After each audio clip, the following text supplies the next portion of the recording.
ಅಂಧಕಾರದ ರಾತ್ರಿ. ಶ್ರಾವಣ ಮಾಸದ ಕೃಷ್ಣಾಷ್ಟಮಿಯ ದಿವ್ಯ ಕ್ಷಣ. ಲಕ್ಷಾಂತರ ಕಣ್ಣುಗಳು ನಂದಗೋಪನ ಸ್ವರಕ್ಕಾಗಿ ಕಾಯುತ್ತಿದ್ದ ಕ್ಷಣ.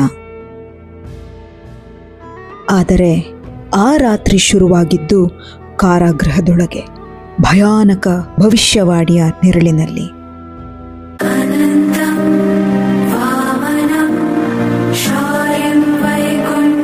ಮಥುರಾ.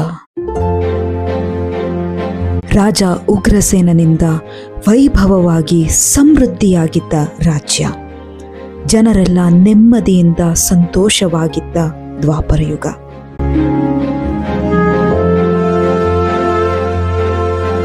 ಈ ಸುವರ್ಣಯುಗವನ್ನ ಕೊನೆಗೊಳಿಸಿದ್ದು ಕಂಸ, ಉಗ್ರಸೇನನ ಮಗ. ತನ್ನ ತಂದೆಯನ್ನ ಜೈಲಿಗೆ ತಳ್ಳಿ ಮಥುರಾದ ದೊರೆಯಾಗಿ ಕ್ರೌರ್ಯ ಮತ್ತು ಅಟ್ಟಹಾಸವನ್ನ ಮೆರಿತಾ ಇರ್ತಾನೆ. ರಾಕ್ಷಸರ ಸಹವಾಸದಿಂದ ಇಡೀ ಭೂಮಂಡಲವನ್ನೇ ನರ್ಕ ಮಾಡಿರ್ತಾನೆ. ಇದನ್ನ ಸಹಿಸದ ಭೂದೇವಿ ಗೋವಿನ ರೂಪ ತಾಳಿ ಬ್ರಹ್ಮದೇವರನ್ನ ಸಹಾಯ ಮಾಡುವಂತೆ ಕೇಳ್ಕೊಳ್ತಾಳೆ. ಕಂಸನನ್ನ ಸಂಹರಿಸಲು ಬ್ರಹ್ಮದೇವರ ಶಕ್ತಿ ಸಾಕಾಗೋದಿಲ್ಲ. ಅದಕ್ಕೆ ಅವರು ವಿಷ್ಣುವಿನ ಬಳಿ ಸಹಾಯ ಕೇಳುತ್ತಾರೆ.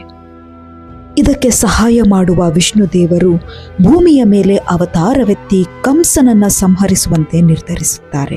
ಇವರಿಗೆ ಸಹಾಯ ಮಾಡಲು ಆದಿಶೇಷನು ಬಲರಾಮನಾಗಿ ಜನಿಸುತ್ತಾನೆ. ಕಂಸನ ತಂಗಿ ದೇವಕಿ.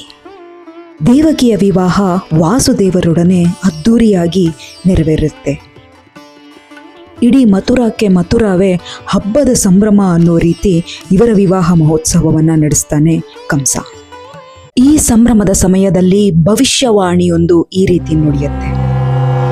ಕಂಸ, ದೇವಕಿ ಹಾಗೂ ವಾಸುದೇವನ 8ನೇ ಮಗುವಿನಿಂದ ನಿನ್ನ ವಧೆಯಾಗುತ್ತದೆ ಎಂದು. ಈ ರೀತಿ ನುಡಿಯುವುದು ನಾರದರ ಭವಿಷ್ಯವಾಣಿ.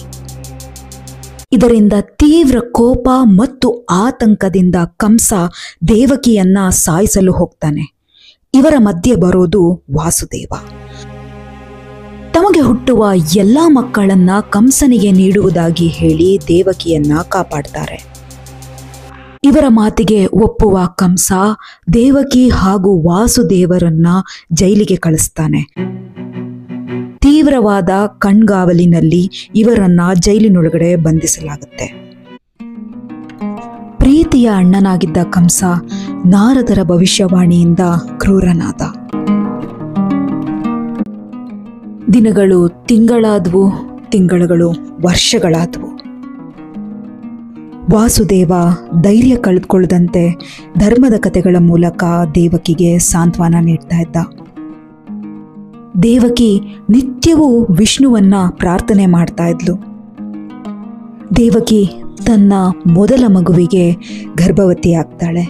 ಕತ್ತಲೆಯೊಳಗೆ ಒಂದು ಕಿರಿದಾದ ಆಶಾಕಿರಣ ಅವಳಲ್ಲಿ ಮೂಡುತ್ತೆ. ಮೌನವಾಗಿದ್ದ ಕಾರಾಗೃಹದಲ್ಲೀಗ ದೇವಕಿಯ ಹೆರಿಗೆ ನೋವಿನ ಶಬ್ದ ಹಾಗೂ ಅವಳ ಮೊದಲ ಮಗುವಿನ ಅಳು. ಈ ಆನಂದ ಹೆಚ್ಚು ಕಾಲ ಅವರಲ್ಲಿ ಉಳಿಲಿಲ್ಲ. ವಿಷಯ ಮುಟ್ಟಿದಂತೆ ಕಂಸ ಬಂದು ಕೈಯಲ್ಲಿದ್ದಂಥ ಮಗುವನ್ನ ಹಿಡಿದು ಕರುಣೆ ಇಲ್ಲದೆ ಕೊಲ್ತಾನೆ. ದೇವಕಿಯ ಹೃದಯ ಚೂರಾಗುತ್ತೆ. ಹೀಗೆ ಒಂದು ಬಾರಿ ಅಲ್ಲ, 6 ಬಾರಿ ದೇವಕಿಯ ಎಲ್ಲ ಮಕ್ಕಳನ್ನ ಕಂಸ ಕೊಲ್ತಾನೆ. ಪ್ರತಿ ಮಗುವಿನ ನಷ್ಟ ವಾಸುದೇವನ ಸಂಕಲ್ಪವನ್ನ ಬಲಪಡಿಸ್ತಾ ಹೋಗುತ್ತೆ. ಅವನು ತನ್ನ ಪ್ರಾರ್ಥನೆಯನ್ನ ಮುಂದುವರಿಸ್ತಾನೆ.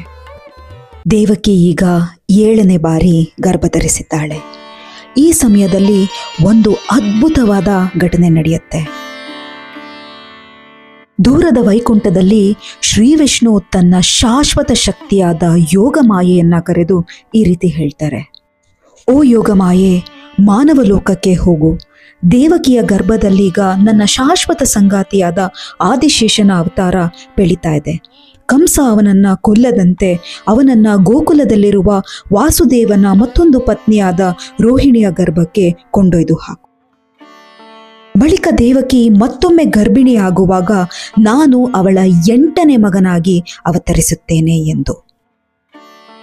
ಶ್ರೀ ವಿಷ್ಣುವಿನ ಮಾತಿನಂತೆ ಯೋಗಮಾಯಿ ಭೂಲೋಕಕ್ಕೆ ಬರ್ತಾಳೆ. ಕಾರಾಗೃಹದಲ್ಲಿ ಧ್ಯಾನ ಸ್ಥಿತಿಯಲ್ಲಿದ್ದಂಥ ದೇವಕಿಯ ಗರ್ಭದಿಂದ ಆದಿಶೇಷನ ಜೀವಾಂಶವನ್ನ ನೋವು ಕೊಡದ ರೀತಿಯಲ್ಲಿ ತೆಗೆದುಕೊಂಡು ಹೋಗಿ ಗೋಕುಲದಲ್ಲಿ ವಾಸವಿದ್ದ ರೋಹಿಣಿಯ ಗರ್ಭದಲ್ಲಿರಿಸ್ತಾಳೆ.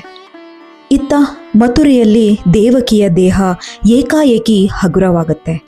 ಕಾವಲುಗಾರರು ಈ ವಿಷಯವನ್ನ ಕಂಸನಿಗೆ ಮುಟ್ಟಿಸ್ತಾರೆ. ದೇವಕಿಗೆ ಗರ್ಭಪಾತವಾಯಿತೆಂದು ಕಂಸ ಖುಷಿ ಪಡ್ತಾನೆ. ಗೋಕುಲದಲ್ಲಿ ಕಾಲ ಕಳೆದಂತೆ ರೋಹಿಣಿಯು ಒಂದು ಬಲಿಷ್ಠವಾದ ಕಾಂತಿಯುತವಾಗಿರೋ ಮಗುವಿಗೆ ಜನ್ಮ ಕೊಡ್ತಾಳೆ. ಈ ಮಗುವಿನ ಕಣ್ಗಳಲ್ಲಿದ್ದ ಅಸಾಮಾನ್ಯವಾದ ಹೊಳಪಿಗೆ ಗೋಕುಲದ ಜನರು ಬಲರಾಮ ಅಂತ ಹೆಸರಿಡ್ತಾರೆ.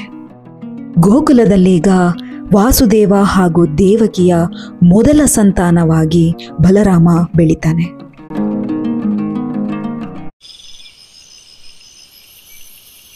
ಮಧ್ಯರಾತ್ರಿಯ ಸಮಯ, ಕತ್ತಲೆಯಲ್ಲಿರುವ ಮಥುರಾ ನಗರಿ. ದೇವಕಿ 8ನೇ ಮಗುವಿಗೆ ಮತ್ತೆ ಗರ್ಭವತಿಯಾಗಿದ್ದಾಳೆ.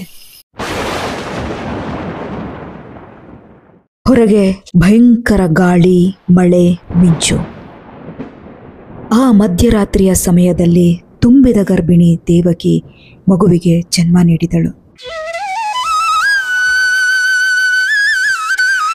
ಆ ಮಗುವಿನ ಮುಖದಲ್ಲಿ ಮೃದುವಾದ ನಗು, ಕಣ್ಣುಗಳಲ್ಲಿ ಉದಯಿಸುವ ಸೂರ್ಯನಂತ ಹೊಳಪು. ಆ ಮಗು ತನ್ನ ನಿಜ ರೂಪ ತೋರಿಸಿತು.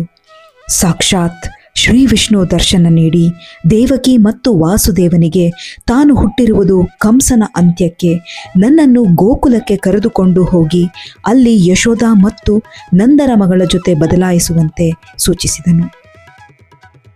ಕಾರಾಗೃಹದ ಬಾಗಿಲುಗಳು ತಮಗೆ ತಾವೇ ತೆಗೆದುಕೊಂಡವು. ಕಾವಲುಗಾರರು ನಿದ್ರೆಗೆ ಜಾರಿದ್ರು. ವಾಸುದೇವ ಮಗುವನ್ನ ಒಂದು ಬುಟ್ಟಿಯಲ್ಲಿಟ್ಕೊಂಡು ಭೋರ್ಗರೆಯುವ ಯಮುನಾ ನದಿಯತ್ತ ಹೊರಟರು. ವಾಸುದೇವ ಗೋಕುಲಕ್ಕೆ ಹೋಗಬೇಕಾದ್ರೆ ಯಮುನಾ ನದಿಯನ್ನ ದಾಟಬೇಕಾಗಿತ್ತು. ಉಕ್ಕಿ ಹರಿಯುತ್ತಿರುವ ಯಮುನಾ ನದಿ ಎದೆಮಟ್ಟಕ್ಕೆ ಬರ್ತಾಳೆ. ಮಗುವಿಗೆ ಶೇಷನಾಗ ಮಳೆಯಿಂದ ಆಶ್ರಯವನ್ನ ನೀಡ್ತಾನೆ. ಯಮುನಾ ನದಿ ದಾಟೋ ವಾಸುದೇವರಿಗೆ ದೂರದಲ್ಲಿರುವ ಗೋಕುಲ ಕಣ್ಣಿಗೆ ಬೀಳುತ್ತೆ. ಯಶೋಧ ಹಾಗೂ ನಂದರ ಮನೆಯನ್ನ ಹುಡುಕಿ ಅಲ್ಲಿದ್ದ ಹೆಣ್ಣು ಮಗುವನ್ನ ತೆಗೆದುಕೊಂಡು ಅವರ ಬಳಿ ಇದ್ದ ಗಂಡು ಮಗುವನ್ನ ಯಶೋಧರ ಮಡಿಲಿಗೆ ಹಾಕುತ್ತಾರೆ.